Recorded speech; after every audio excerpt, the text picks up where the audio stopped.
yung kalusugan po natin is kayamanan natin. Alam niyo po ba yun?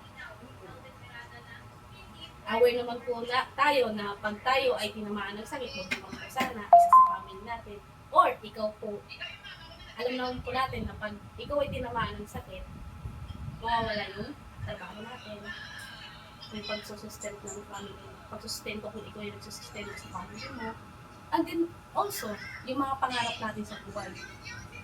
So, hindi naman po natin hahayaan na maging ganun na lang ang yung mangyayari. So, ano yung gagawin natin? Dapat kailangan talaga natin pagyamanin yung health natin. Pinaka-importante talaga siya sa lahat. Next po, welcome po sa I Am Worldwide.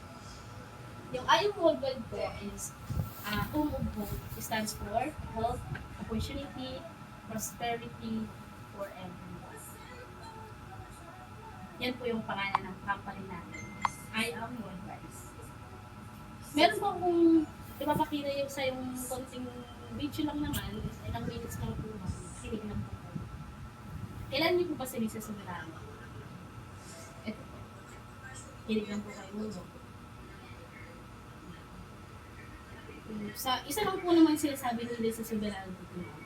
Si Lisa Soberano, ma'am, ay isa siyang actress na kumikita ng milyones sa industriya. Dahil nga sigat siya, so malaking kita niya. Isa lang yung sinasabi niya na yung I Am Worldwide, yung products natin, is napakaganda. Nung na-try niya at naging part siya ng I Am Worldwide, nalaman niya at nagandahan siya sa products. And then yung nalaman niya na maganda yung products, sinare niya sa family niya. And then, sa mga friends niya. At nalaman niya na ganun pa rin yung impact ng products sa kanya, ginawa niya yung negosyo. Sorry ma'am. Naubo mami. Ginawa niya yung negosyo. Sa madaling salita, si Lisa Soberano nga, kumikita ng milyon sa pagiging artista, ay tinatrabaho pa rin yung business na kung ano meron tayo. Kung ano meron tayo. So mamaya malalaman.